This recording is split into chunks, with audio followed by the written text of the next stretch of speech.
What kind of a company do I want to work for? A company that's always kind of trying to change the status quo. If you have a good idea, you can actually get it done. That treats their employees as they would their best friend, like human beings. To have a bigger impact than just what's in it for them. That is safe for me and for my community. Giving back to the community, that's what it's all about. I want a rainbow of ages, of genders, of colors, of ideas. I want to work for a company where I know that I matter. The network has to be prepared to absorb whatever is going to come its way. Mantener las comunicaciones es algo muy importante hoy en día. We're always preparing. We are constantly looking at it. We're constantly monitoring. Tengo mucha responsabilidad con mi trabajo. The most rewarding thing about the work we do is whenever we see a customer able to communicate back to their loved ones. That is why we do what we do. Estamos totalmente comprometidos con nuestra red para que en estos tiempos puedas seguir conectado con el trabajo, la escuela y sobre todo con tus seres queridos. Por mucho tiempo, los problemas de salud que han afectado a nuestra comunidad latina han sido ignorados. El COVID-19 ha resaltado la desigualdad en los Estados Unidos y ha afectado especialmente a los nuestros. Ahora, tú puedes tomar acción sobre lo que ocurre con nuestra salud. Es necesario que personas de todas las razas y etnias se sumen a estudios clínicos para encontrar soluciones efectivas. Visita Pfizer.com/estudios clínicos para conocer nuestro compromiso.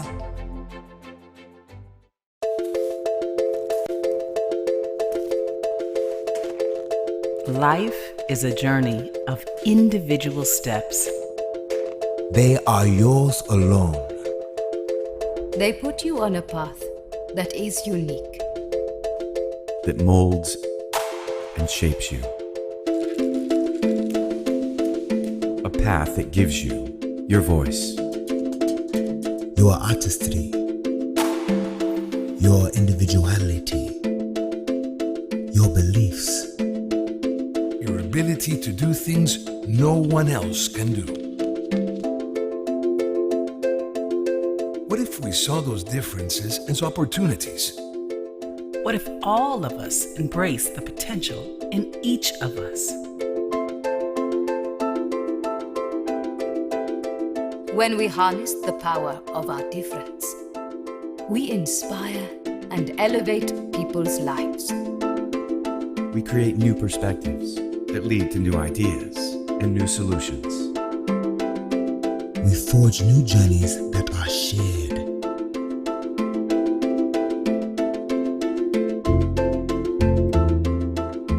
Imagine how far we can go when we take that first step together.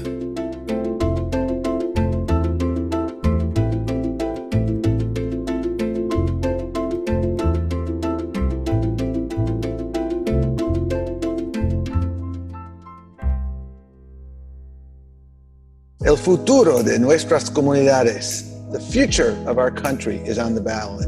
We're in this together y no podemos fallar.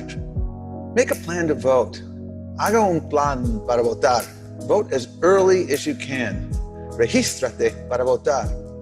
Confirm your voter registration or learn about vote by mail at iwillvote.com or voyavotar.com.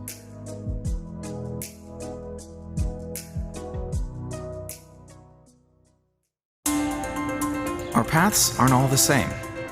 We have different perspectives on the best way forward.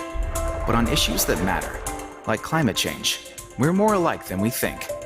We want cleaner solutions, and that means working with each other. So the innovators in America's natural gas and oil companies have teamed up with the country's brightest minds and reduced carbon emissions to the lowest in a generation. Let's make tomorrow better together.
Ladies and gentlemen, the CHCI 43rd Annual Awards Gala will begin in 5 minutes. So, can you tell us who you're wearing this evening? I'm wearing a gown I actually got last year for this year's event because I was so looking forward to it. It's a one-shoulder black full-length dress with a nice ruffle going down the side. Well, I'm Brenda and I'm wearing Bajli Mishka. I'm super excited to pull it out of my closet and wear it out tonight. As everyone knows, I'm a proud Texan, so I wear my Texan hat everywhere I can, and my mama knows that red is my favorite color. And ever since back in the very beginning of serving on the CHCI board, I've always wore a red coat or a red tux to this brown prom, because it is one of the biggest events in DC. And even though we can't all be there together, that don't mean we can't dress up. Oh, hi, I'm Luis Campillo and I'm wearing Calvin Klein and I'm wearing some accessories by Intima Elena. And I'm Wendy Ramirez and I am the designer of Intima Elena. So of course, I'm wearing my own designs, my earrings from Peru, embroidery from Mexico, very proud of my culture, like always. I'm Scott. I'm wearing a standard DC uniform, a penguin suit, but I am adding a little bit of spice from Miami with some Gucci velour loafers. Consulted with a Boricua couture specialist, Annual Oliveira, and he approved my census-inspired Hágase Contar evening wear to remember, have fun tonight, but also all those voices in our community that need to be counted. Why is CHCI important to you? There's not a lot of avenues for young brown kids to get access to the power on Capitol Hill, so the fellowship program is the backbone of what CHCI does by giving young Latino students and students who have graduated an opportunity to go to Capitol Hill, work on Capitol Hill, network. CHCI is critical to bringing young Latinos and Latinas to Capitol Hill to open their eyes to what a career in public service could look like. I interned for Congresswoman Michelle Lujan Grisham, and I was able to see so many things firsthand on what goes on in policy. And because of that experience, I'm able to take it back to my hometown and give back to my community because I know how they think,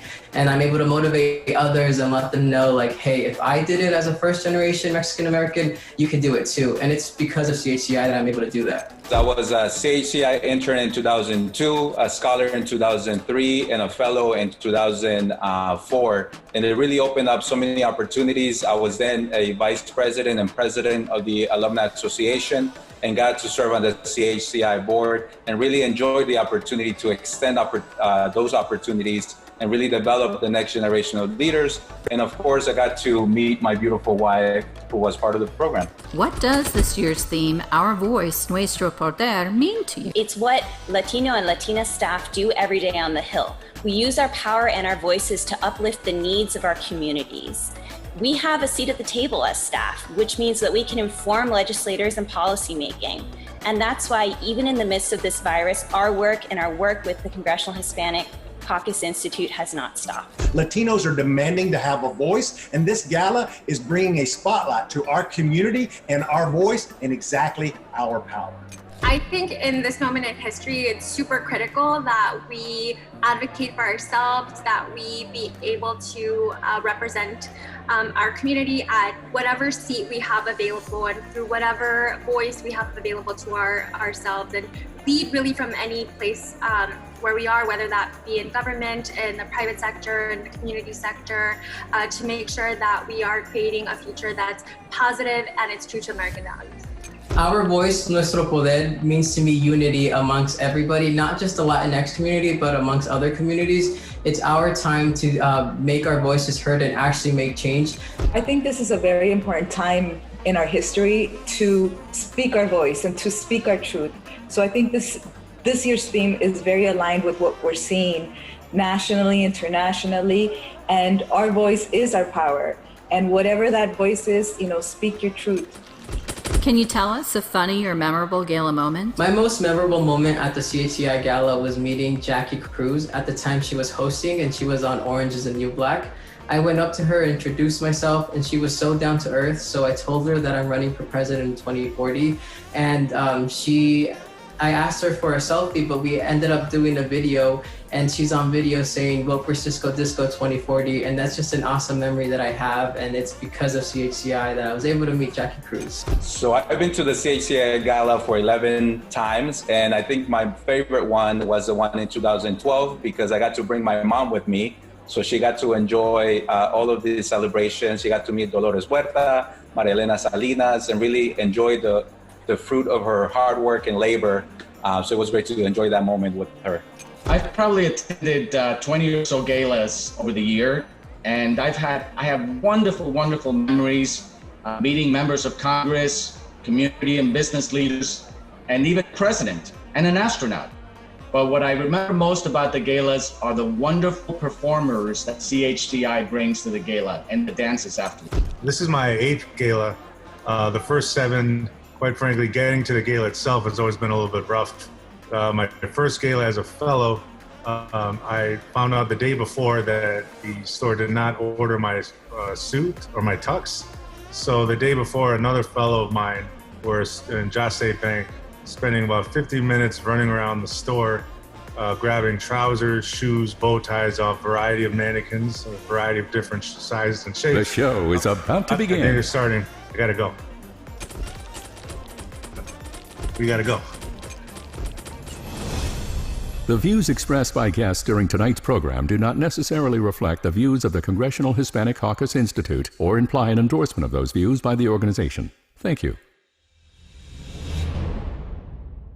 And now, sit back, relax, and enjoy this evening's gala.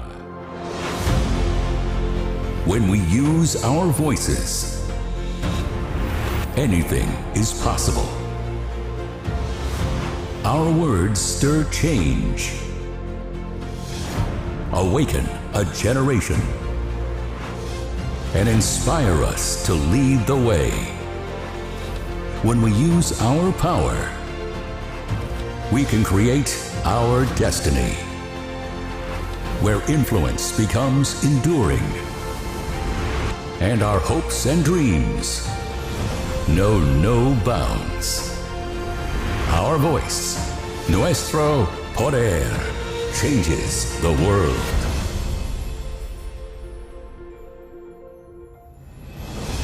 And now, ladies and gentlemen, please welcome tonight's host, journalist, author, and MSNBC anchor, Alicia Menendez. Good evening and welcome to CHCI's 43rd Annual Awards Gala. I'm Alicia Menendez. It is an honor to be your host for this extraordinary event. Since this is a virtual gala, we're going to use social media to help remind us that while we're apart, we're still celebrating together. So share tonight's experiences on Twitter using the hashtag CHCIHHM20.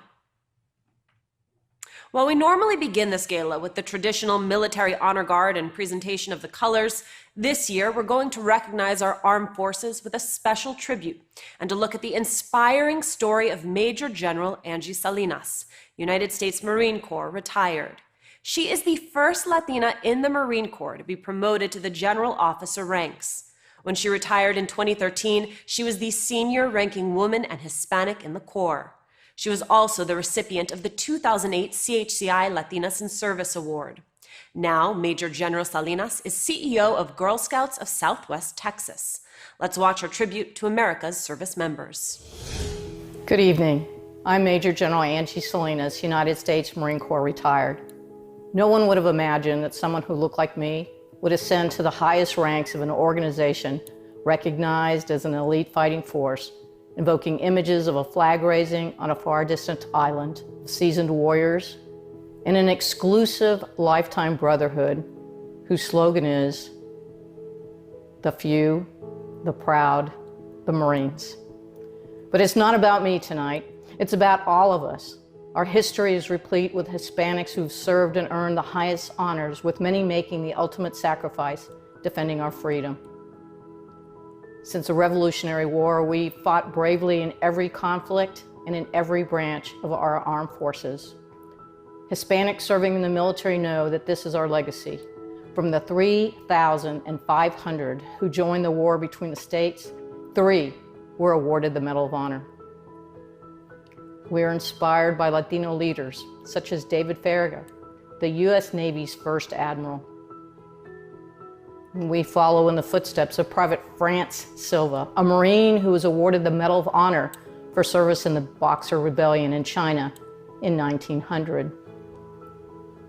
We honor the memories of American Coast Guardsman Seaman Richard Cordova and Fireman Julius Ballin, who gave their lives when their ship was torpedoed by a German U-boat during World War I. We're grateful for the aerial heroics of fighter aces like Lieutenant Colonel Donald Lopez, who flew 101 combat missions in World War II, and he later became the deputy director of the Smithsonian National Air and Space Museum.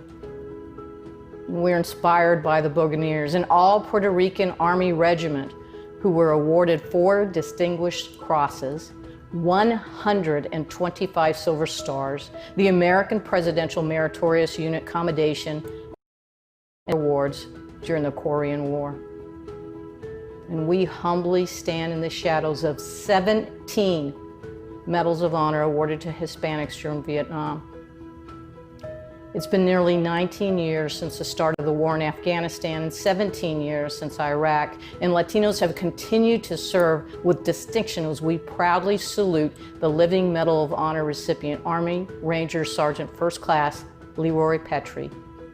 Today, hundreds of thousands of Hispanics, soldiers, sailors, airmen, Marines, and Coast Guardsmen serve, continuing the proud tradition of service to our nation, and I'm proud to have been one of them. We represent many backgrounds, many stories, and many achievements. We bring to our community the threads that make up the fabric of our heritage that make this country what it is. This is our story. This is our voice, nuestro poder. I want to remind you of the many sacrifices of those who have gone before us and the honorable and faithful service they gave to our country, for it is their legacy that we owe much. I served for 39 years as a United States Marine, the longest serving woman in the history of the Marine Corps. I rose from private to major general, and now I invest in the future as the CEO of the Girl Scouts of Southwest Texas. I want all girls to know it's not where we come from or what we look like, it's what we do. I want to thank CHCI for allowing this moment to remember the selfless service of those in uniform who return to our communities, better citizens, prepared to serve as selflessly as we did when we wore the cloth of the nation. So thank you very much, and enjoy the rest of the evening. Our armed forces and their families make incredible sacrifices for our nation every day, and we are honored by their service. Thank you. We are all here tonight to celebrate the mission of CHCI and the supporters who make their work possible. We'll also be honoring some of the most outstanding Latino leaders whose tireless efforts make them a beacon of change in our communities. To kick off this evening's festivities, I am delighted to introduce the President and CEO of CHCI, Marco Davis. Thank you, Alicia, for joining us and hosting tonight's event. Good evening. Welcome to CHCI's 43rd Annual Awards Gala, celebrating our voice, nuestro poder, and the Latino community. As we've all said so many times in 2020, this is not how I expected we'd be gathering. But it is truly moving to know that so many of you have joined us virtually and have continued to support CHCI's mission. But first, a note to acknowledge the current moment. We find ourselves in the midst of 2 crises. First, a global pandemic that emerged at the beginning of this year, and the continued racial and economic injustice that has been with us since the founding of this country, but boiled over this summer. These challenges have changed all of our lives irrevocably, but with more severity for some in our community. And yet through this, we have learned to count the blessings we do have and to realize our collective resilience. It's been a difficult time with far too many losses, but I am inspired by the words of the poet Gloria Anzaldúa. Though we tremble before uncertain futures, may we meet illness, death, and adversity with strength. May we dance in the face of our fears. So I am honored to be here and grateful to have you here with us, meeting this adversity and raising up the examples of our strength. And despite the fear and uncertainty that persists, we will even have a chance to dance later this evening.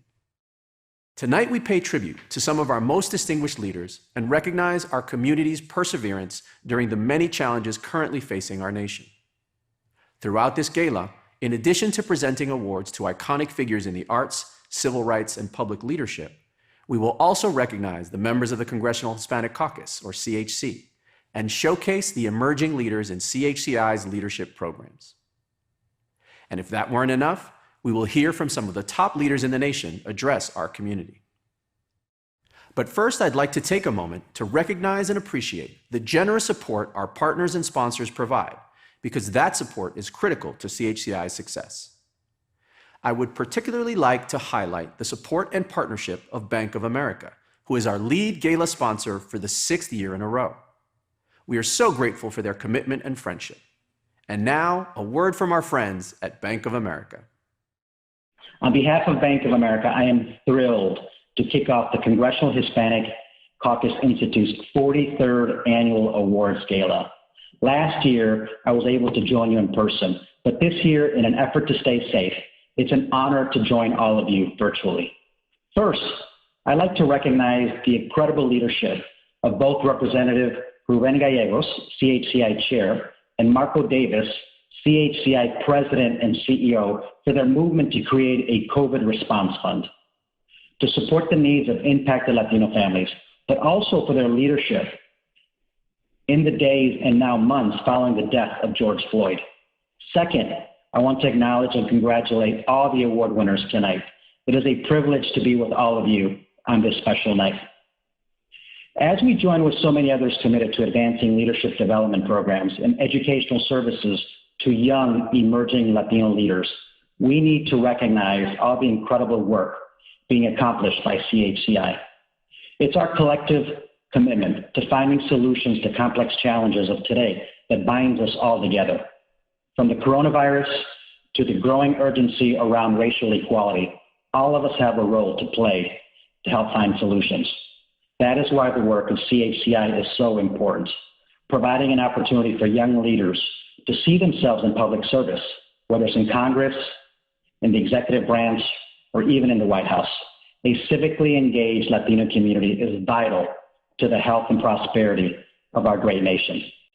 At Bank of America, this work aligns perfectly with our focus on helping individuals build their financial lives. It is part of our purpose as a company, but it's also part of our approach to responsible growth. We are committed to investing in Hispanic Latino communities by being a great place to work for our employees, helping support our clients, and also supporting the neighborhoods where we live and work. As co-chair of the bank's Hispanic Latino Executive Council, which is comprised of the top 200 Hispanic Latino executives at Bank of America, I've been fortunate enough to experience the commitment and energy of leaders at my company who are working to grow our Latino talent and also deepen relationships with the Latino community. All of our collective efforts add up. That is why I'm very, very grateful here to welcome all of you to CHCI's Gala. Muchas gracias. We are entering a new chapter in our lives.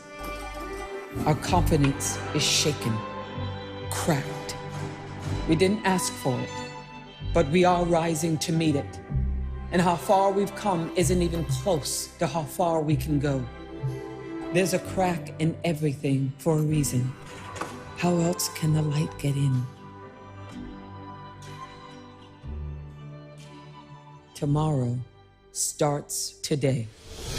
Coming up later on CHCI's 43rd Annual Awards Gala, we'll be honoring celebrity chef Jose Andres. You'll want to stay around for that.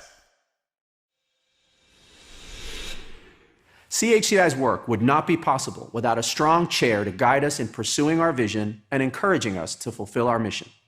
So it's my honor to welcome the chairman of the Congressional Hispanic Caucus Institute, the Honorable Ruben Gallego. Thank you, Marco, for your inspiring leadership during these challenging times. I want to extend my thanks to everyone who participated in the Leadership Conference last week and all of you here this evening for our 43rd Annual Awards Gala. This is a special evening, and I am grateful to everyone who has joined us to celebrate Hispanic Heritage Month. CHCI is so important in developing Latino leaders. Let me share a bit about what we've been doing. During this unprecedented global pandemic, we did what was necessary to first ensure the safety of our program participants, then successfully provided nearly 150 Hispanic students a unique virtual leadership experience this summer. This fall, we will continue our leadership programs with virtually 22 fall interns and 23 fellows. But we can't do this work alone, and we appreciate your ongoing support, whether it's financial or through your efforts as friends and allies. Our fellows and interns are using the knowledge, the connections, and most importantly, the experience they gain in their communities to affect change. For example, summer internship participants held community forums to highlight local resources for combating COVID-19. And our R2L Next Gen participants crafted model census awareness promotional campaigns to ensure we are all counted. Your support ensures that this work continues in communities across the country. The work that we are doing at CHCI is more vital than ever as we build a cadre of new Latino leaders. While tonight is typically a time to celebrate the successes of this organization and our community, this year it is also time to continue to draw attention to the unprecedented challenges we have faced this year. And while it seems like every day our community faces new obstacles, we continue to show strength and resilience. As we have done time and time again, we will overcome. We are not defined by what holds us back. We are defined by how far we have come and how far we will continue to go regardless of the obstacles put in our way. Whether it's health education, racial economic disparities, climate change, slower economic growth, or a broken immigration system, we will be key to resolving every major issue our country faces. And it's because of the vision and leadership of many of you joining us this evening that in every facet of American life, we are no longer on the sidelines. We are powerful, so let's use that power. What is also as powerful is our devotion to our families, communities, and the country, coupled with our determination and hard work that has strengthened the backbone of this nation. This is our truth. CHCI has remained true to its mission since it was founded more than 40 years ago. We must continue to strengthen CHCI in order to grow the representation of Latino leadership in all fields. Together, we must use our voice, nuestro poder, to realize our potential and reach new heights. I am proud to chair the Congressional Hispanic Caucus Institute. I am prouder to know that all of you are standing side by side with us. Thank you.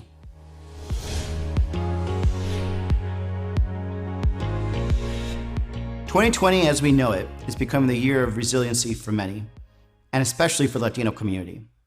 We want to recognize and celebrate the resiliency of our community through our hard work, dedication, and tireless energy. Let's take time to honor each other, celebrate each other, and uplift each other. Please watch the video.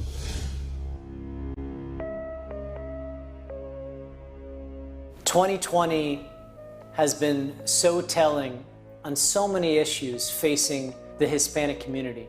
The Latino community in this country has been facing three crises all at once: COVID-19, racial injustice, and an economic crisis. We are seeing the impact of what happens to people without access to health insurance, without access to safety nets, people who cannot work from home because they're frontline essential workers. When the country needed us to step up, we did. We kept this country alive, but it has been tough. Our community has taken the brunt of this tragedy. You see that Latinos are more likely to be infected, to be hospitalized, and also to die from COVID-19. Unfortunately, I've been in a lot of neighborhoods across America. I saw Latinos being on the front lines, from supermarkets, delivery companies, to working on the farms. Many of them are unheard heroes of this pandemic. It's about time we pass immigration reform once and for all. The brutal killing of George Floyd shocked the country in so many ways, but for many, many others, it was yet another reminder that we have not come far enough on race, on justice, and on equality in America. To see how this country rallied together, people of all backgrounds, to denounce systemic racism, that was quite a moment for our nation. To see the reaction tells you that this time is different. We have the opportunity with the nation looking more closely than we have in a long time at these issues to pass well-needed reforms. When it comes to working on a policy agenda, if we are not at the table, who is going to be raising those issues that are important for our communities? I've heard of many stories of the community coming together, and it is inspiring. We are resilient, and we will overcome this. But we're going to have to spend money, and we have to spend it in an equitable manner across the way. You have to make sure the Latino community will benefit from that. The only way America succeeds is if Latinos are succeeding, but you can't fix what you can't measure, and that's what the census does. It's important that across industries in this country and also in politics, that Latinos have a place at the table, that they have a role in decision-making, in setting policies at City Hall and state legislatures and in Congress. If we are undercounted, then we will be invisible. That means we've got to get out of our chairs, register people to vote, make sure that they fill out the census. This is more than just the most important election of our lifetime. This is an election really that is a life and death election for many of us. El Paso knows that very well. All of the people marching in the streets demanding change, the families struggling to put food on their table, they know it very well. We have an obligation to act. From voting rights and civil rights to health care and education, to jobs, transportation, immigration, and the environment. Our voice is in our representation. Our voice is at the table because of our vote.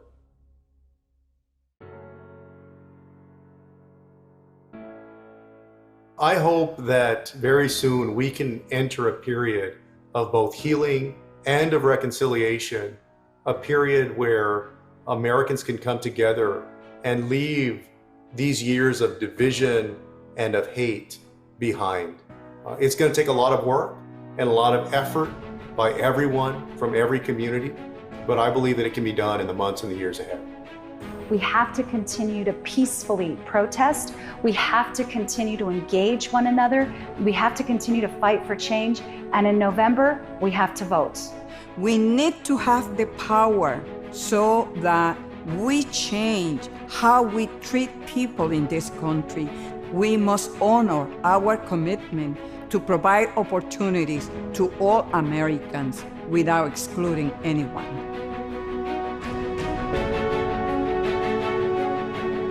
And this is a moment where we should be lifting up leaders who have a vision of what a more just society would be, what Congressman Lewis would have called the beloved community. John Lewis was an American hero, somebody who called for this nation to live up to its highest ideals and didn't just talk about it, but actually did it, sacrificed for it, and led by example. He will continue to be an inspiration for generations of people who seek the beloved community that he spoke of. And now it's our challenge to make it happen. Our voice is nuestro poder. Our voice es nuestro poder. Our voice es nuestro poder. Our voice es nuestro poder.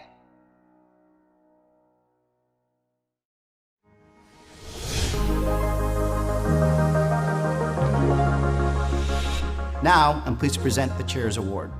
This is a special recognition because it is not awarded every year and is given to an individual who has dedicated their career to improving the lives of Hispanic Americans.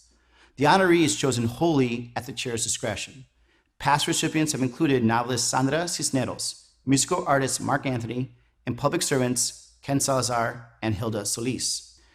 This year's recipient is Julian Castro, an extraordinary individual and Latino leader. As a city council member, mayor, cabinet secretary, and most recently as a presidential candidate, Julian has broken barriers and championed the fight to bring Latinos to the forefront. To help me present the Chair's Award, I am joined by my friend and colleague, who's also a chairman, but of the Congressional Hispanic Caucus, Congressman Joaquin Castro. Hey y'all, I'm Joaquin Castro, the younger and better looking brother.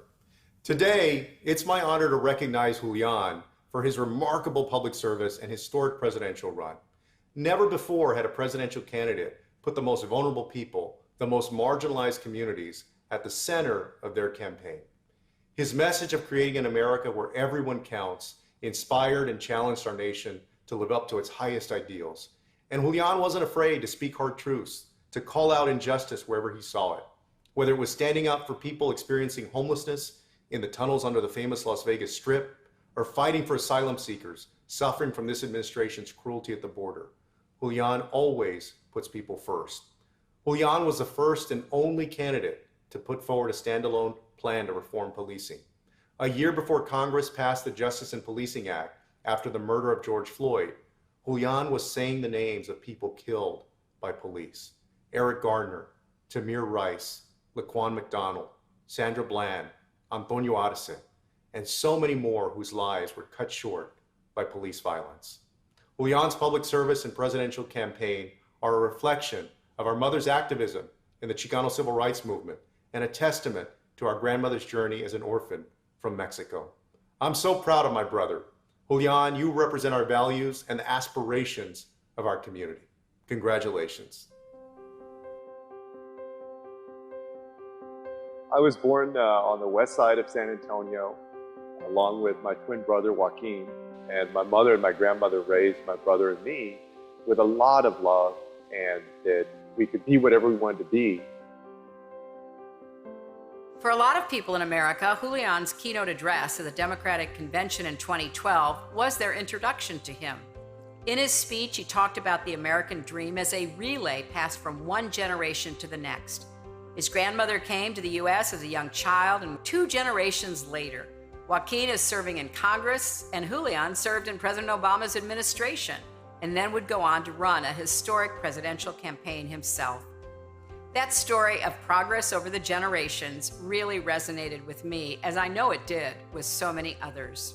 When Joaquin and I were growing up, my mother would drag us to speeches and meetings and rallies, and little by little, what we got from that and from her was this belief that you should be involved in trying to make the lives of other people better, and that participating in our democracy is the best way to do that. One of the most impressive things about Julian is his focus. He understands the important issues of our time. He understands his place in addressing those issues, which is to take them on head on. Now you add to that empathy and compassion for the average family from his own background, that empathy comes. I got home from law school in the year 2000, and a year later, I was elected to the city council at the age of 26. You ran for mayor once, and an unsuccessful race, but then spent the next 4 years picking people's brains, enhancing people's confidence in him. And when he ran the second time, it was, I think, a foregone conclusion. Julian Castro would be the next mayor of San Antonio. If there was one thing I was determined to do as mayor, it was to improve educational opportunity. And so we launched Pre-K for SA to invest 1/8 of a cent of sales tax to serve 22,000 4-year-olds with high-quality, full-day pre-K. To me, passing Pre-K for SA was my most proud moment. And also, one of the things that we did was tried to lift up neighborhoods that had been long forgotten. And San Antonio got investment from HUD in Choice Neighborhood Grant, a Promise Neighborhood Grant. That, I think, got the notice of the Obama administration. And ultimately, I think that's part of why I was offered the role of Secretary of Housing and Urban Development. In his run for president, he pushed the conversation forward on many important issues that are too often overlooked. He was very bold. He spoke powerfully about caring for the poor, the homeless, immigrants, victims of police brutality and violence. Many of those issues have never been more relevant than they are today, as we battle numerous crises that disproportionately affect marginalized and people of color. Wherever there are Latinos who live in a concentrated barrio, there is the dynamics that one finds in the west side of San Antonio. That's where Julian learned his values. You can't miss the striving. You can't miss the small businesses. You can't miss the the ambitions that mothers and fathers have for their children. So I know where Julian came from. I know what his roots are, and I know why he is the person that he is. America needs those ideas, those values.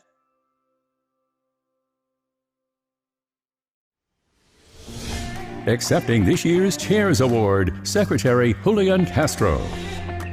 Hey everyone, thank you so much for this wonderful award. I want to thank CHCI for the recognition. It means a lot to be recognized by such a distinguished group. During my time at HUD a few years ago, I had the chance to see firsthand the good work that CHCI has done, helping to give opportunity to so many young people who have an interest in public service and in politics. Thank you so much for the work that you do. I also want to take a moment to talk about the road ahead for the Latino community. As everybody who's watching knows, we're going through very unusual, unprecedented times in our country. With the global pandemic that's already taken more than 160,000 American lives, a deep recession that has left tens of millions of people still out of work, and the continued struggle for racial equality in our nation. We know that Latinos have been disproportionately impacted by all of those. When it comes to the pandemic, we've had higher infection rates, higher hospitalization rates, and higher death rates. When it comes to economics, oftentimes Latinos have been the ones on the front lines as essential workers in meatpacking plants, in the fields, grocery store workers, fast food workers, healthcare workers, who too often have stepped up, but also to low pay and to meager benefits. And as many Latinos and Latinas can tell you across the country, oftentimes there's still obstacles that are put in the way of our children who seek the same American dream as anybody else. And so the charge for all of us these days is to be bold, to swing for the fence.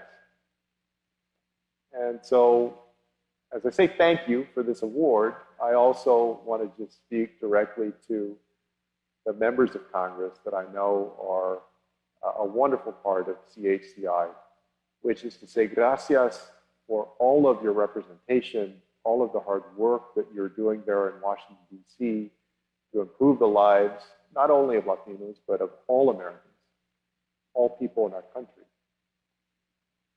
And to also ask you to redouble your efforts and to ensure that you're as strong a voice as possible right now when the Latino community is in a state of emergency. To harness the energy, the spirit of so many people marching on the streets, making their voices heard at city halls and state capitals and in the halls of Congress, to make those investments we need to make for a better quality of life and better economic mobility for our entire country. I want to give a shout out to my brother, Joaquin, who as chair of the Congressional Hispanic Caucus, I know has enjoyed the opportunity to help lead on some of these issues. And I also want to say thank you to the selection committee. I'm going to continue to use my voice to fight for a country that provides opportunity for all people so that no matter who you are, you can reach your American dream. I know that Joaquin and I feel tremendously fortunate to be able to do what we do and to have reached our dreams. And I'm going to do everything that I can, in any way that I can, to ensure that others can reach theirs. Thank you so much for this award. Keep fighting. Thank you. Congratulations, Secretary Castro. Acknowledging the power of developing this generation's Latino leaders is what brings all of us together tonight. It's in part due to CHCI's continued relationship with and support from the members of the Congressional Hispanic Caucus that allows us to accomplish so much for our community. And with this, let's meet each of them now. Congressman Ruben Gallego, Congressman Joaquin Castro, Congresswoman Nanette Barragan, Congressman Adriano Espaillat, Congresswoman Veronica Escobar, Congressman Pete Aguilar, Congressman Salud Carvajal, Congressman Tony Cardenas, Congressman Gil Cisneros, Congressman J. Luis Correa, Senator Catherine Cortez Masto, Congressman Jim Costa, Congressman Henry Cuellar, Congresswoman Sylvia Garcia, Congressman Jesus Chuy Garcia, Congressman Jimmy Gomez, Congressman Vicente Gonzalez, Congresswoman Jennifer Gonzalez Colon, Congressman Raul Grijalva, Congressman Mike Levin, Congressman Ben Ray Lujan, Senator Robert Menendez, Congresswoman Debbie Mucarsel Powell, Congresswoman Grace Flores Napolitano, Congresswoman Alexandria Ocasio-Cortez, Congresswoman Lucille Roybal Aller, Congressman Raul Ruiz, Congressman Gregorio Sablan, Congressman Michael San Nicolas, Congresswoman Linda T. Sanchez, Congressman Jose Serrano, Congressman Albio Cides, Congressman Darren Soto, Congresswoman Norma Torres, Congresswoman Xochitl Torres Small, Congresswoman Lori Trahan, Congressman Juan Vargas, Congressman Filemon Vela, and Congresswoman Nidia Velazquez. CHCI's Legacy Award honors a selected recipient for their lifelong dedication to public service and work to elevate the Latino community. With us to introduce this year's honoree are Representatives Nidia Velazquez and Lucille Roybal Allard. It is my pleasure to recognize Congressman Jose Serrano with CHCI's Distinguished Legacy Award. I applaud his commitment and passion as a public servant for over 30 years. Jose's career in public service is truly commendable. As the most senior Hispanic Democrat in Congress, the longest serving Puerto Rican in Congress, former CHC chair, and known as the Dean of the Congressional Hispanic Caucus. Congressman Serrano's work symbolizes the sentiments of tonight's gala, our voice, nuestro poder. He has always been a champion for his constituents. Most notable are his values, legislative record, and accomplishments. Jose has never shied away from a good fight, whether it is immigration, standing for civil liberties, or defending our beloved Puerto Rico. Jose Serrano does not back down, and he does not give up. Yet, even as he fights for the causes he holds dear, he treats everyone with kindness, dignity, and grace. He has been a role model and an inspiration to so many. I am thrilled that my friend and colleague, Congressman Serrano, is receiving this year's Legacy Award. Representing one of the smallest districts in the country geographically, but consisting of one of the most populated and diverse communities, the South Bronx, Congressman Serrano's legacy and work is to be celebrated. He truly exemplifies the purpose and mission of CHCI, Latino excellence and Latino leadership. We appreciate all that he has given to our community as a public servant. His journey, achievements, and accomplishments will forever inspire us to keep doing the hard work required to achieve equality for all. Throughout my years in Congress, I have personally seen Jose's consistent and unrelenting courage and advocacy on behalf of the underserved and disenfranchised. His story will serve as a role model for the next generation of Latino leaders and for many generations to come. We are pleased to honor Congressman Jose Serrano with the Congressional Hispanic Caucus Institute Legacy Award.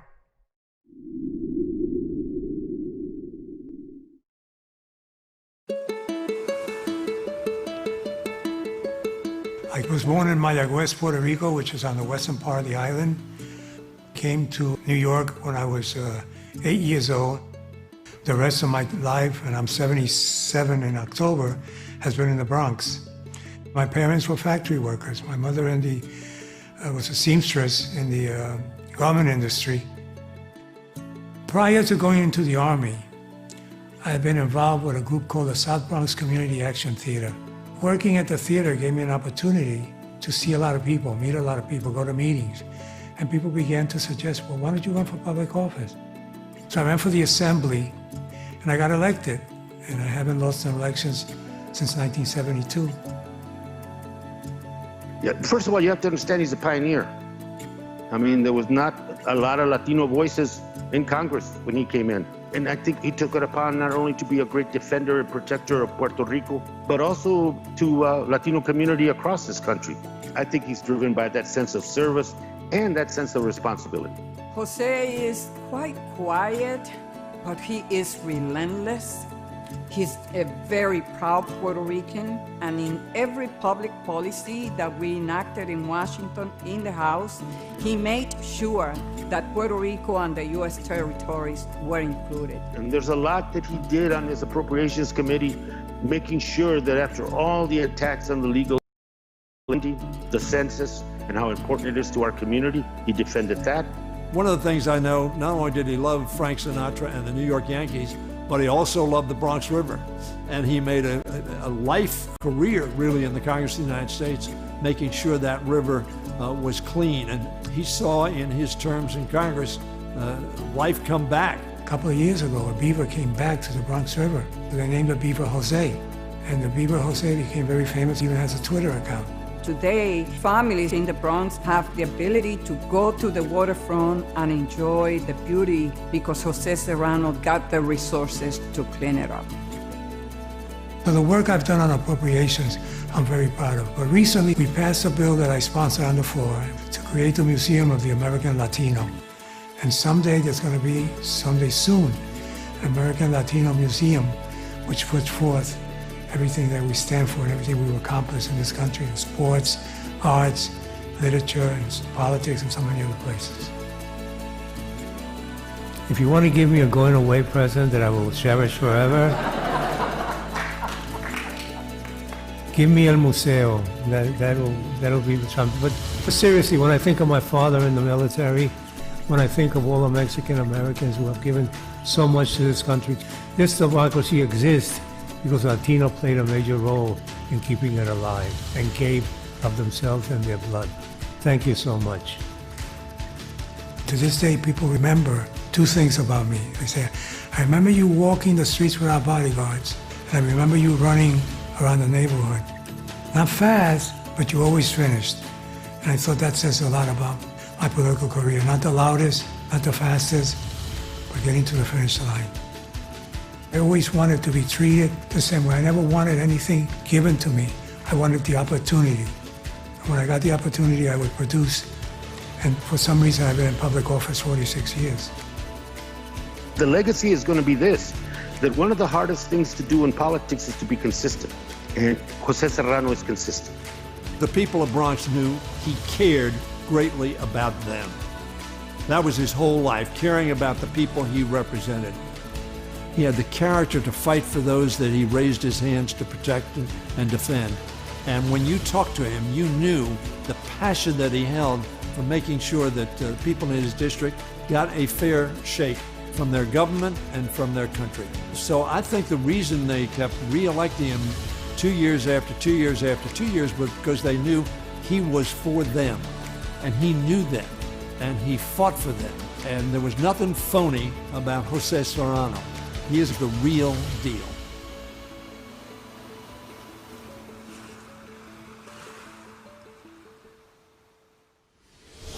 Please welcome Representative Jose Serrano.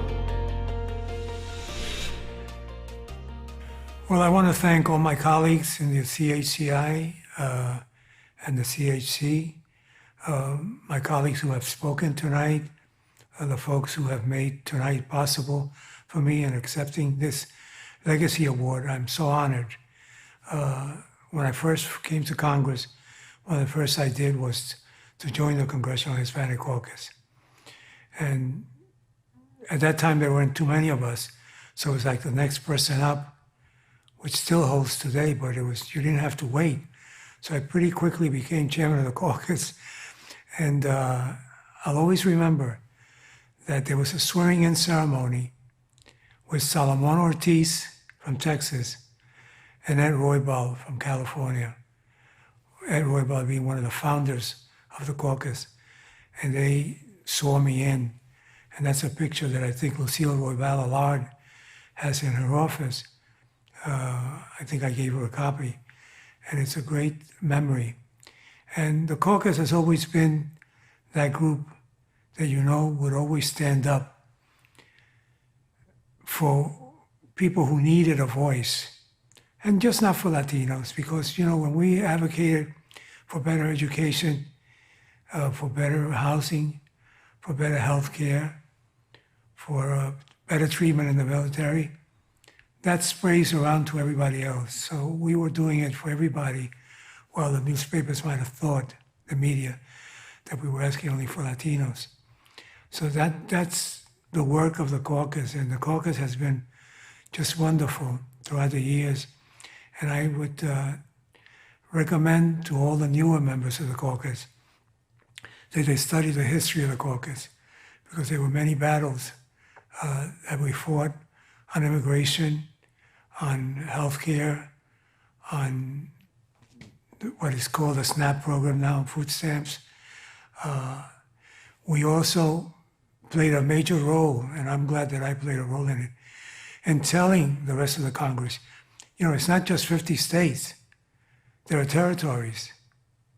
We have Guam, Samoa, the American Mariana Islands, Puerto Rico, Virgin Islands, many others, a couple of others. And so that made it possible to allocate dollars to the territories in a better way than was done in the past. That made it possible to ask for help from different federal agencies when something like Hurricane Maria and Irma hit Puerto Rico. That changed, and the caucus now is much larger than it was in those days. And we were able to make a change. And now I can't imagine what it's going to be like in the next few years, because there's going to be more Latinos being elected to Congress, and we're going to just be a force. And right at this time is when the continuation of the work that we started with Javier Becerra and Ileana Rosletnin and other people about the Latino Museum, the American Latino Museum, that is key. People say it's a museum. No, it's more than a museum. It'll be an archive. It'll be a place to document. It'll be a place for people to take videotapes they have, movies they have, books they have, information they have. We want to know. We want to go out there and say, who was Rito Moreno and winning all those awards? Who were the California Mexican Americans who introduced Spanish movies and Spanish theater to the West Coast? Who was, Roberto Clemente, and what did he mean to not only to baseball, but to American history? And on and on and on, the Cuban Americans and all the work that they've done in building up industry and being involved in everyday life in this country. So the museum becomes something much more important than what we think it is. And I'm just so happy that we were able to push it forward. Now we have to get it through the Senate and then get the money to get it built, but I think it's going to happen. The importance of the Hispanic Caucus will be one where our internship programs, our leadership programs, and what we're asked to do as we assume positions within the Congress of chairman of this committee, chairwoman of that committee, member of that committee, member of the leadership. As we do that, we will continue to grow, and we have to be ready for that. I won't be with you in person, but I've given you 30 years, so it's time for a new leadership now to come and take it over. And there are people now in college who will be in the Congress in a few years, and they also have to be brought along and told what it means to be a member of the caucus and how much we can accomplish. Congratulations to Representative Serrano. Go ahead and send those tweets showing your appreciation. Next, I want to introduce Assistant Speaker Benray Lujan with a special message from the Speaker of the House, the Honorable Nancy Pelosi. I want to express my appreciation to all of you for being part of CHCI's 43rd Annual Gala recognizing Hispanic excellence. It's my esteemed pleasure to welcome House Speaker Nancy Pelosi. She has charted a path for countless others in public service and continues to break barriers as the first woman Speaker of the U.S. House. Speaker Pelosi has been and continues to be an avid supporter and tremendous ally of the CHCI community. Welcome, Speaker Nancy Pelosi. On behalf of the U.S. House of Representatives, thank you, Chair Gallego, for the honor of virtually joining the Congressional Hispanic Caucus Institute for your 43rd Annual Awards Gala. It is a joy to do so during Hispanic Heritage Month as we celebrate the beauty, diversity, and strength of the Latino community, and as we proudly declare our voice, Nuestro Poder. This evening, we honor 4 outstanding leaders who have enriched and strengthened the Latino community and indeed the entire country. Secretary Julian Castro, a leader who has lifted up our communities and whose life is the embodiment of what is possible in America. He and Joaquin personify the American dream. Representative Jose Serrano, a cherished member of the U.S. Congress, fighting for South Bronx families for 50 years, including 16 terms in Congress. Isabel Allende, dazzling us with her magical storytelling, and I've read all of her books, and using her voice to speak out on behalf of women and vulnerable families. Jose Andres, a saintly man who has brought food, hope, and healing to millions during their darkest moments. Tonight, we celebrate these champions and so many others who have inspired, empowered, and enabled countless Latinos to stand on their shoulders to reach new heights, including in the halls of Congress. As House Speaker, I am grateful for the leadership of the CHCI to bring more diversity to Congress, where I'm so proud to serve with 38 members of the Congressional Hispanic Caucus, including 10 freshmen. Led by the CHC, House Democrats are leading the charge to advance a more perfect union with liberty and justice for all. With justice in healthcare, combating environmental injustice and the disparities that we see in the coronavirus crisis disproportionately targeting communities of color. It is unconscionable that Latino children are 8 times more likely to be hospitalized for COVID-19 than their white friends. Democrats are proud to fight to bring relief to Latino families, including mixed status families. With justice in our immigration system, understanding that immigrants make America more American. With justice in our economy, building a system that empowers all workers and families to succeed in a 21st century economy. And with justice in our legal system, ensuring that all are treated equally under the law. Together, let us build an America worthy of the patriotism of the Hispanic community, many of whom have served our country in large numbers in uniform. Thank you all for your leadership to move our nation forward. Thank you, Madam Speaker. I hope you're enjoying seeing the achievements being made by our Latino leaders. CHCI's program participants and alumni don't just learn about public policy. They are actively supporting and contributing to shaping the policy landscape. They work closely with members of Congress and other policymakers to advance a positive agenda, while at the same time serving as a reminder for our elected leaders of who they serve. The young people who begin as participants in our programs are overwhelmingly first-generation college-goers, and the majority come from families with modest incomes. After our programs, they go on to take on leadership roles, like congressional chiefs of staff and legislative directors here in Washington, but also roles beyond DC, like foundation executive directors in philanthropy, like C-level executives in the corporate world, and leadership roles in the nonprofit arena. Our work to develop the next generation of Latino leaders through our leadership programs is year-round, and it cannot be done without the investment of financial resources. We are grateful for the generous commitment of our supporters, such as the corporate sponsors who have stood by us, and even in this difficult economy, and who you are seeing highlighted this evening. Because of the pandemic, we have shifted our work to a virtual setting in order to continue. But one thing that's become clear is that if ever CHCI's existence and the work that we do had meaning, it's more important than ever to put more Latinos in leadership roles so that our voices and perspectives are represented when significant decisions are being made about our lives.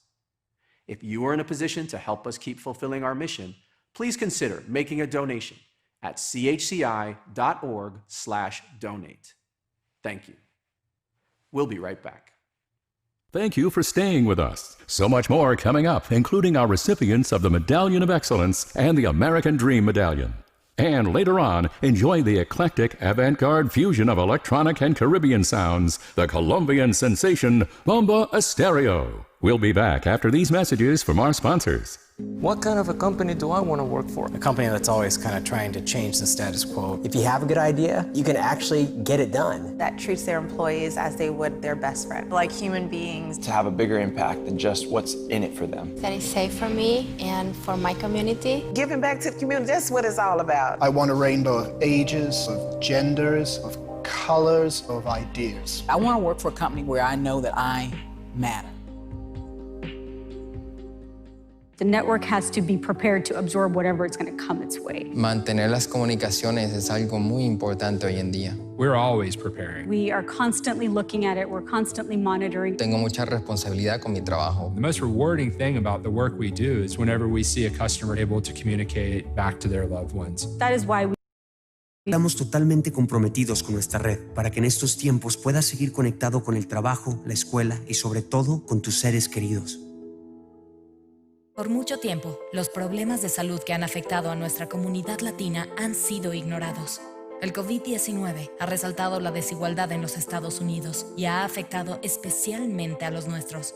Ahora, tú puedes tomar acción sobre lo que ocurre con nuestra salud. Es necesario que personas de todas las razas y etnias se sumen a estudios clínicos para encontrar soluciones efectivas. Visita Pfizer.com/estudios clínicos para conocer nuestro compromiso.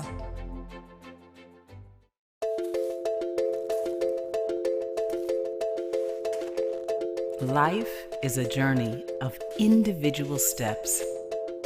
They are yours alone. They put you on a path that is unique, that molds and shapes you. A path that gives you your voice, your artistry, your individuality, your beliefs, your ability to do things no one else can do. What if we saw those differences as opportunities?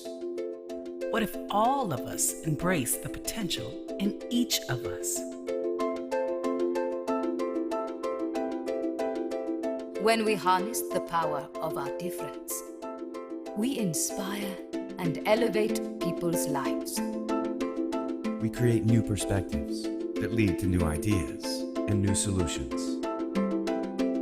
We forge new journeys that are shared.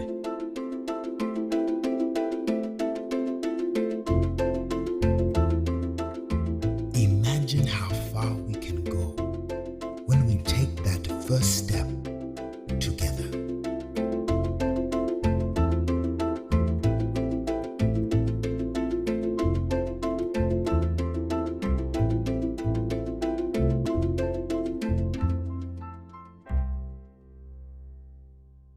El futuro de nuestras comunidades, the future of our country is on the ballot.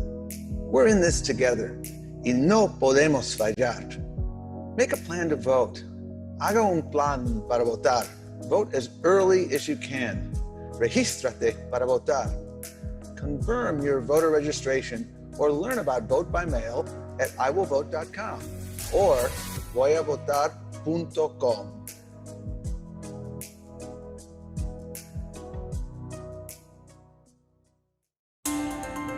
Our paths aren't all the same. We have different perspectives on the best way forward. But on issues that matter, like climate change, we're more alike than we think. We want cleaner solutions, and that means working with each other.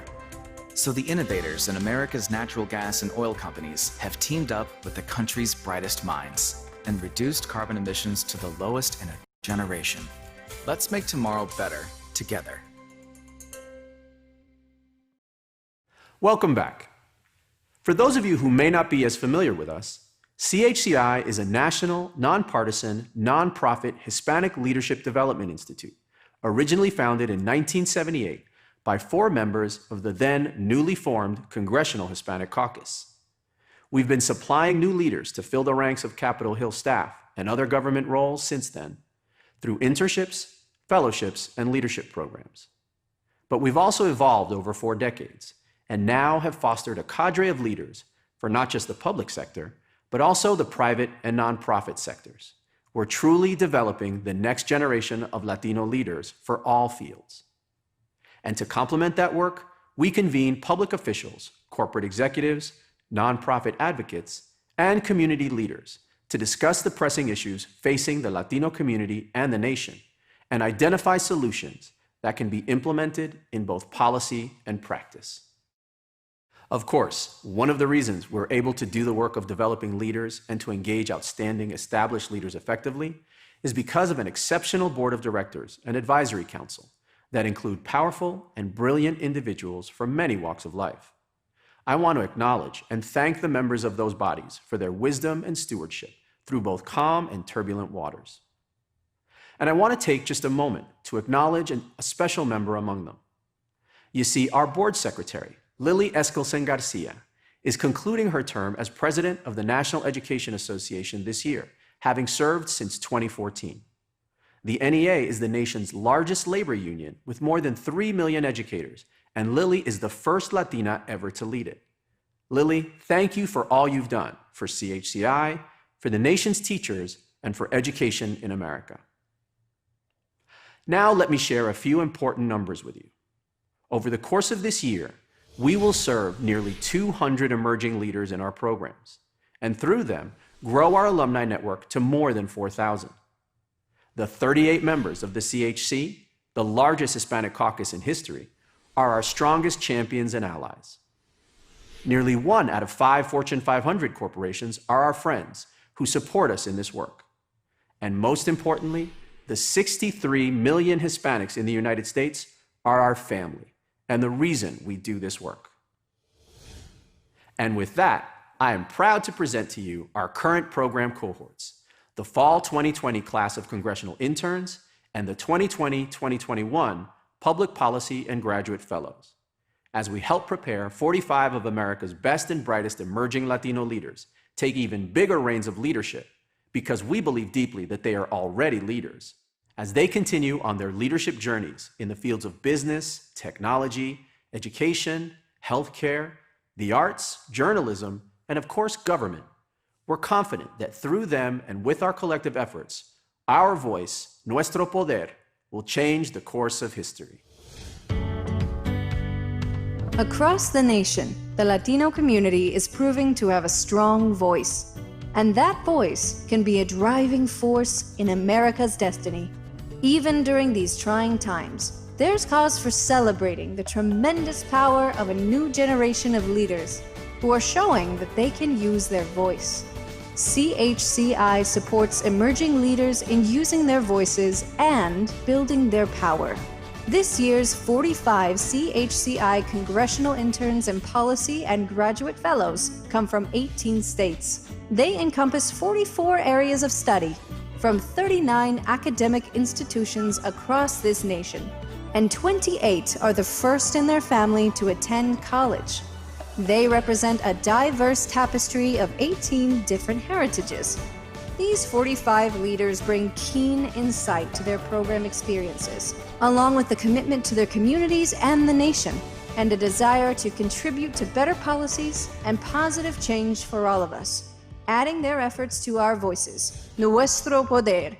By participating in our programs, CHCI's interns and fellows further hone their leadership and advocacy skills and join a network of dedicated leaders in public life. CHCI is making a real difference in the lives of Hispanics and all Americans to today and tomorrow through our collective investment in developing the next generation of Latino leaders.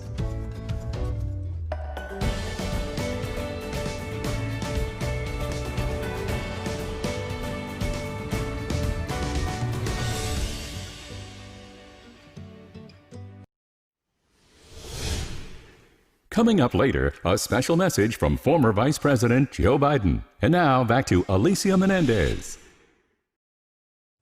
CHCI's alumni are succeeding in public policy making and so many other fields, and I know that we're in good hands with their leadership. But it takes more than hard skills to build a successful career. That's why CHCI's Alumni Association is dedicated to continuing the strong connection between CHCI and its alumni, helping them build on their vast network of Latino leaders across industries. Earlier today, we held an Alumni Association leadership celebration where we honored 2 outstanding alumni. Here are this year's alumni awardees. Thank you to all our Latino leaders who are working with CHCI's alumni to make their careers even more successful. I am now pleased to welcome Representative Darren Soto and Senator Catherine Cortez Masto to announce the recipient of the 2020 Medallion of Excellence in the Arts, Entertainment, Media, Music, or Sports. The Medallion of Excellence is CHCI's most prestigious honor in the Latino community, awarded to an extraordinary individual who impacts the world with their vision, passion, and love of community. The arts are a significant part of Latino life and culture. It's a creative platform in which we can share our voice and our power. It's a form of expression that can give us a sense of peace, serenity, comfort, and reminds us of resiliency, especially through these most difficult and challenging times. This year's Medallion of Excellence is being presented to world-renowned, award-winning author Isabel Allende. She's an individual who is a role model and whose extraordinary career contributes to the fabric of society. She exemplifies what it means to give and share one's authentic self to the rest of the world. Through her words, she gives us the opportunity to be a part of her story. Her work represents our community's rich and diverse culture, our destiny, and our legacy. As a member of CHCI's Advisory Council, I am proud to recognize Isabel Allende as the recipient of this year's CHCI Medallion of Excellence in the Arts, Entertainment, Media, Music, or Sports. I was born in Peru of diplomatic Chilean parents. My father abandoned my mother when I was 3, and we moved back, my mother and the kids, to my grandparents' house in Chile, where I grew up. Later, my mother remarried another diplomat, and I started traveling with my stepfather. So my childhood was about saying goodbye to places, friends, dogs. It was not a very happy childhood. Isabel, at a young age, realized that her mother was left with 3 young kids, and she had not finished studying. She didn't have a profession, and that definitely marked Isabel to understand that as a woman, she had to find her own way without depending on a man. Years later, in my early 20s, I discovered that there was something called feminism. There were millions of women in the world that were thinking like me, and they had an articulate, intelligent, humorous language to express it. So I found my calling. She's a natural storyteller, a great listener, a person who was warm, humble, and filled with passion for life. I've always been telling stories. I have been fascinated with stories. I remember things in terms of stories. In 1981, I started a letter for my grandfather who was dying in Chile, and I couldn't go back to bid him farewell. My grandfather died, and I kept on writing and writing. And after a year, I had 500 and something pages on the kitchen counter. And that was my first novel, The House of the Spirits. I had no idea what I had written. I had never expected it to be published. let alone did I expect that it would be a success. When House of the Spirits came out, it was exploding all over the world. And in my family, those women who read portions of the book to the women who didn't read. It was incredible.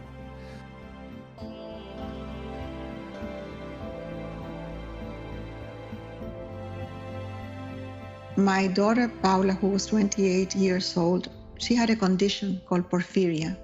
She died in my arms after a year in a coma. And when she died, I had the feeling that that year had been a long night. And my mother said, write. If you don't write, you will go crazy. Isabel and her daughter, Paula, had a very close relationship. And many times Isabel will call her for advice, and Paula will tell her, Mom, what is the kindest thing you can do in this situation? I decided to create a foundation whose mission it is to invest in the power of women and girls. So we try to work on education, defense against exploitation, and of course, reproductive rights. Now we focus a lot on immigration and refugees because there is a global crisis, and not to mention the crisis we have in the border with Mexico.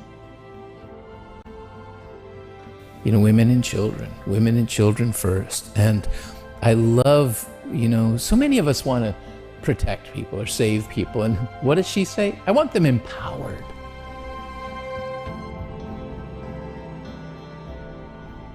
There are several mantras in my life. One of them is that if the world is going to be healed, women will have to do it. We have to end the patriarchy. And from then on, we can start building something better and brighter and more just.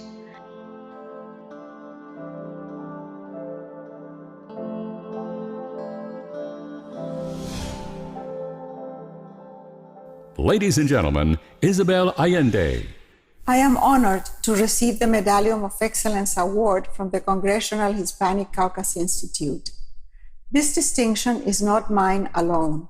It belongs to millions of Latinx who contribute so greatly to this country.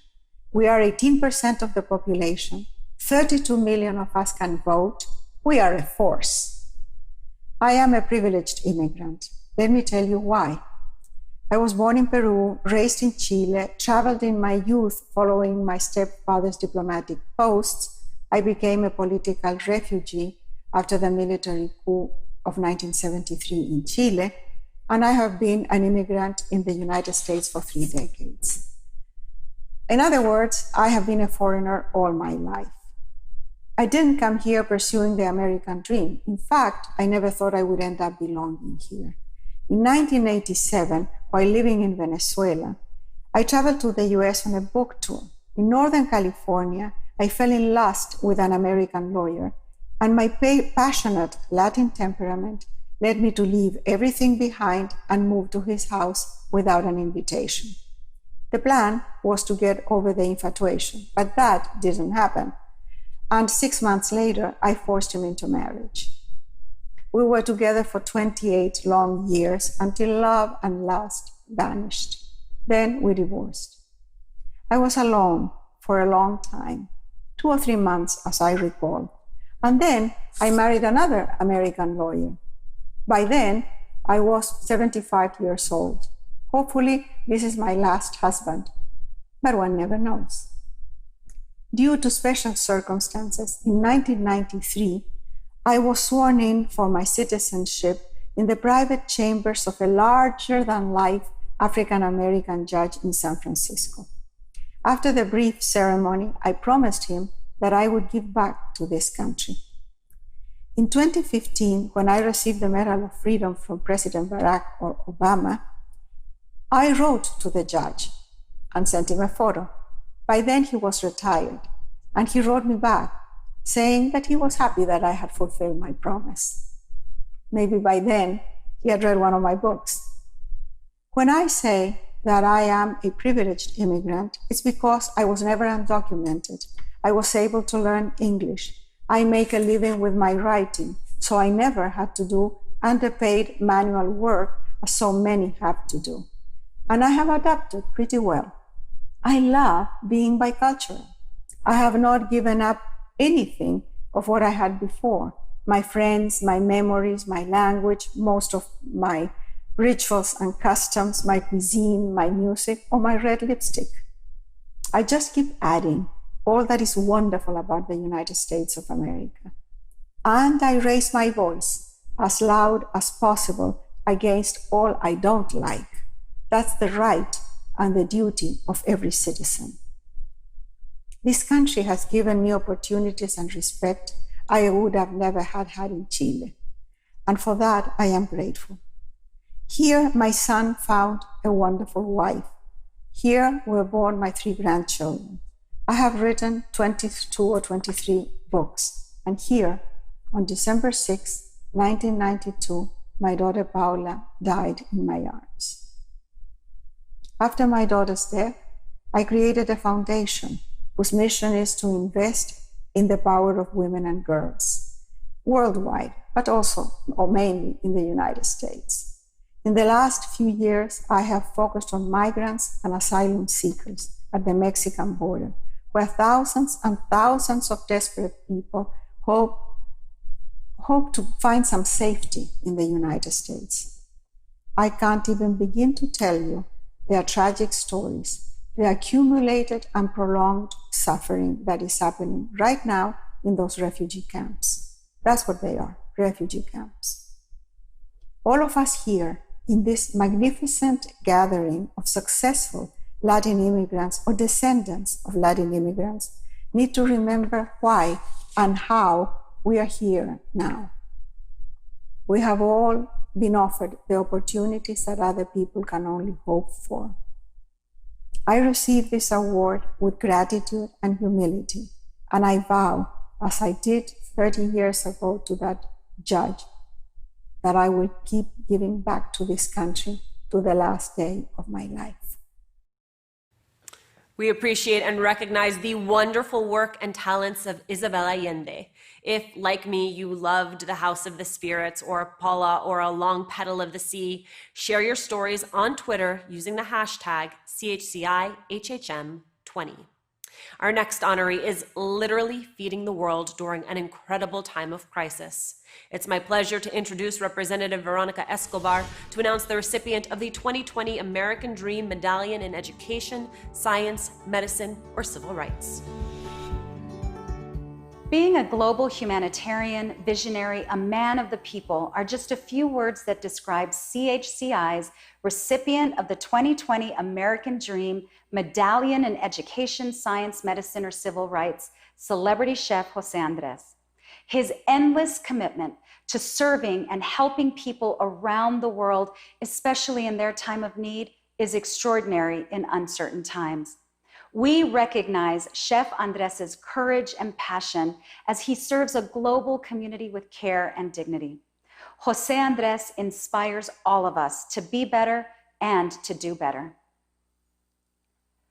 We are proud to honor Chef Andres for his dedication to ensure equality, diversity, and social justice for all. He embodies CHCI's values to lead, inspire, and achieve excellence. And his work personifies the sentiments of our gala theme, Our Voice, Nuestro Poder. His visionary leadership impacts thousands around the world, one nourishing meal at a time. He does not wait. He does not back down.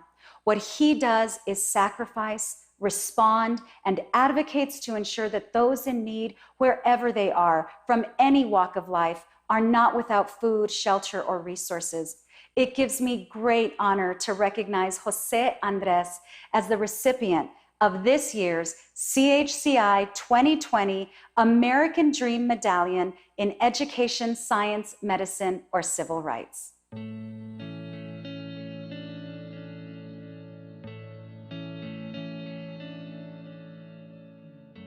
All our lives, we go through the search of who we want to be, what we want to do, where we want to belong.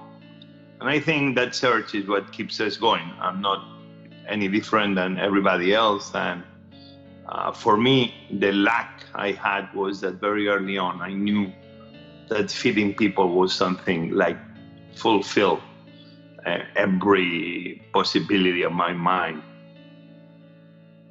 You have to fall in love with him. He's the kind of guy that when you see what you get. He has this aura around him that is about being positive, being a good person, somebody who wants to help. He is like a ball of energy. He does not come into a room unnoticed. And to tell you the truth, talking about him right now is making me hungry because think about all the food that we've eaten since we met him. Well, Jose is a person that cares. He's a very empathic person. He wants to help as much as possible, and he understands the power of food and the need of food. He asked me about Hurricane Andrew and what we had done, and he was already starting, even way back then, to imagine what eventually became the World Central Kitchen. Well, World Central Kitchen was years in the making.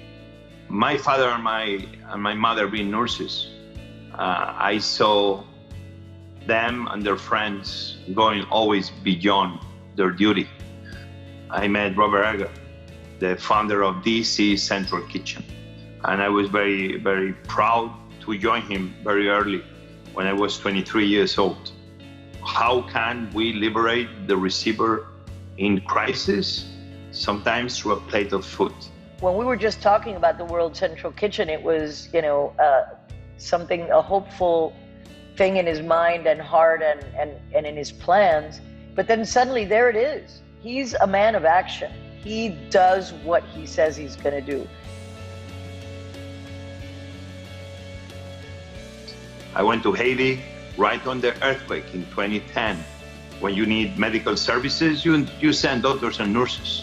But I realized that we were not sending to feed the people, providing the relief and obviously the people in need. The people that know how to feed people best, cooks. That's how World Central Kitchen was created.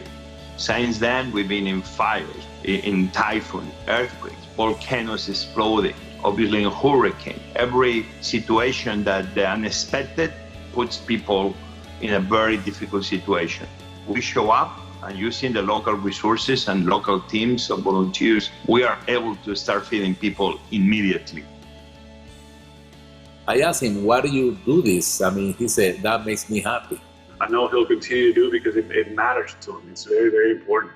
He's a very special man, and his legacy is, I think, is just beginning. The new American dream cannot be about being selfish, cannot be about I, the person, should be about we, the people. And what's good for me must be good for you too. Your success must be the success of others that come along the way with you.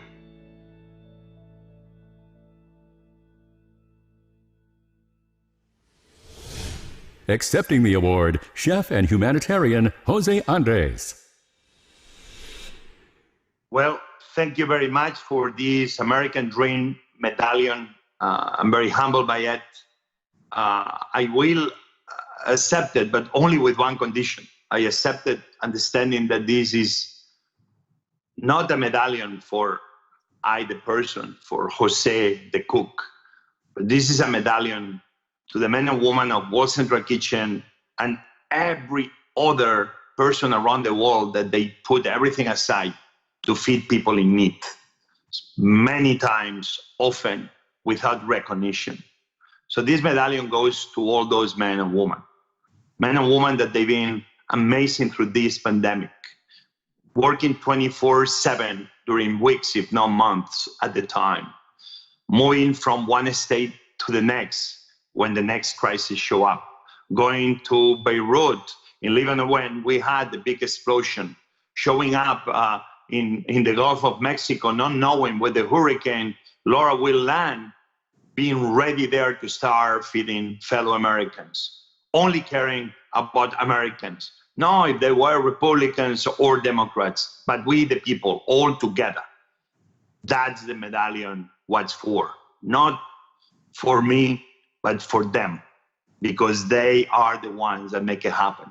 And we need to remember that America will always be better when really we take the essence of the meaning of we the people. When we come together, we can overcome every issue.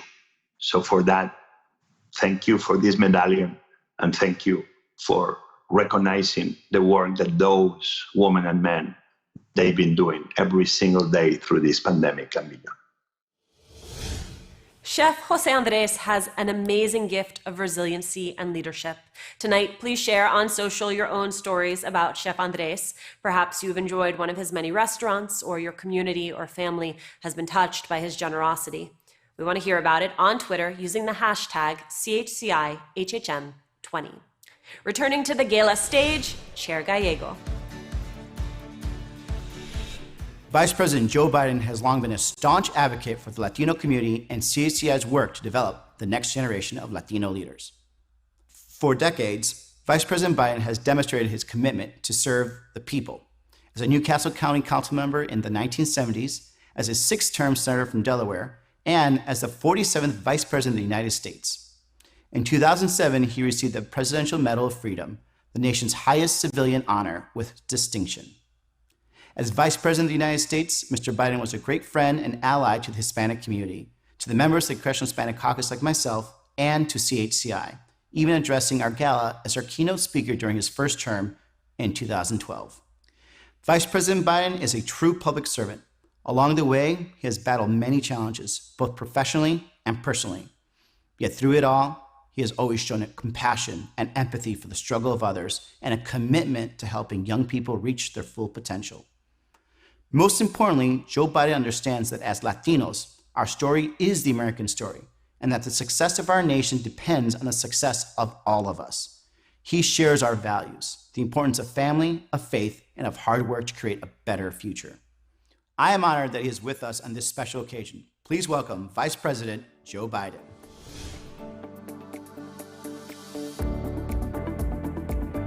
Thank you all for inviting me to speak to you at your gala. I wish that we could be together tonight in person to celebrate the achievements of Latinos all across the country.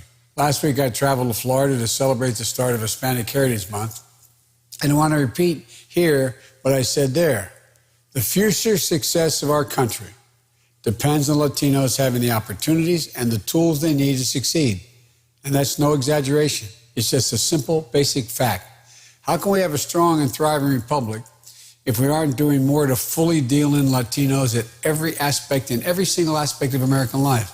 We've got to break the cycle where in good times, Latino communities lag behind. In bad times, they get hit first and hardest, and in recovery, they take the longest to bounce back. That's what we're seeing right now in the midst of this pandemic. A pandemic that has claimed 200,000 lives in the United States. A significant portion of those did not have to be lost. And it's tearing through Latino communities. It's heartbreaking. The Latinos are bearing a disproportionate burden of this crisis. Studies show that Latinos are 3 times as likely as white people to contract the virus, and also make up an inordinate percentage of the working on the front lines of this crisis. The people on the front lines are Latinos everywhere, from hospitals to meatpacking plants to picking our food to stocking our grocery shelves.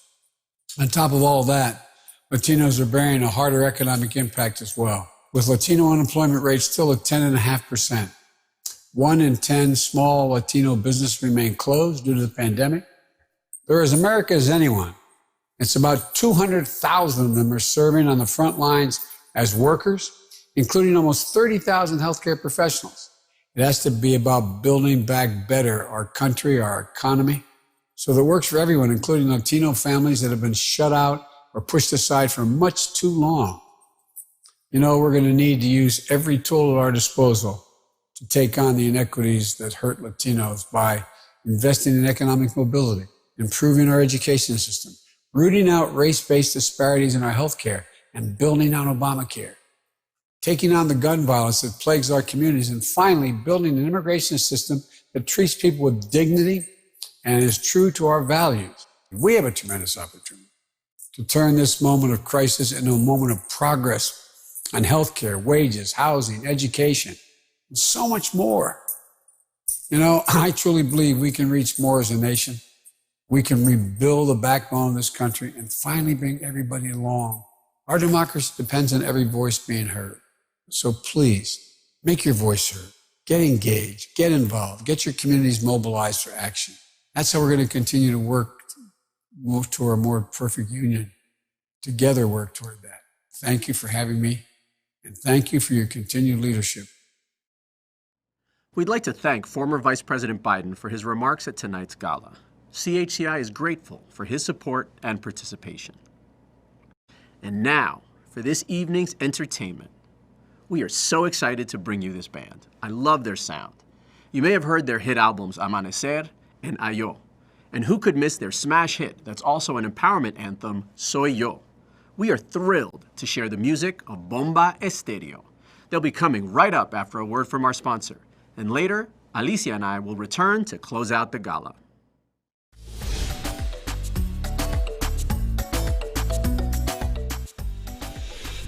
Hi, my name is Paola Salinas, and my friends at Diageo asked me to teach you how to make paloma for tonight's entertainment. We're gonna take 1.5 ounces of Casamigos Tequila Blanco, 1 ounce of grapefruit juice, 0.75 of lime juice.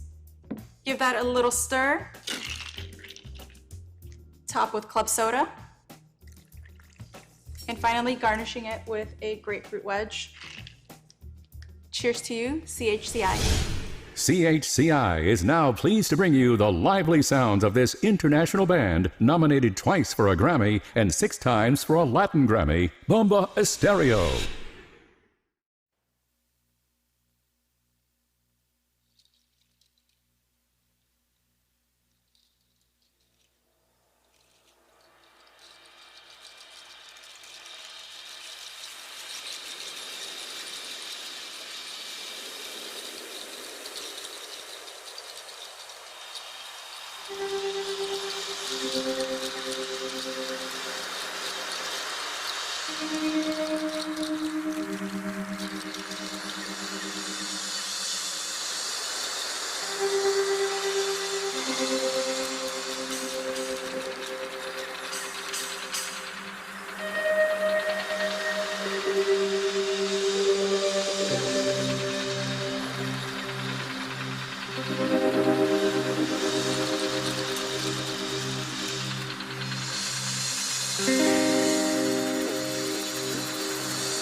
Bomba Estéreo.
estrellas llenan el cielo que resplandece. Cuando el amor es amor, es amor, es amor, es amor. Cuando el silencio se calla la boca y no pide perdón. Es cuando el alma se siente completa y te da la razón. Cuando tu cuerpo está conectado a tu corazón. Somos dos, somos dos, somos dos. Y somos dos, somos dos, somos dos. Y somos dos, somos dos, somos dos, somos dos, somos todo. Somos dos, somos dos, somos dos. Y somos dos, somos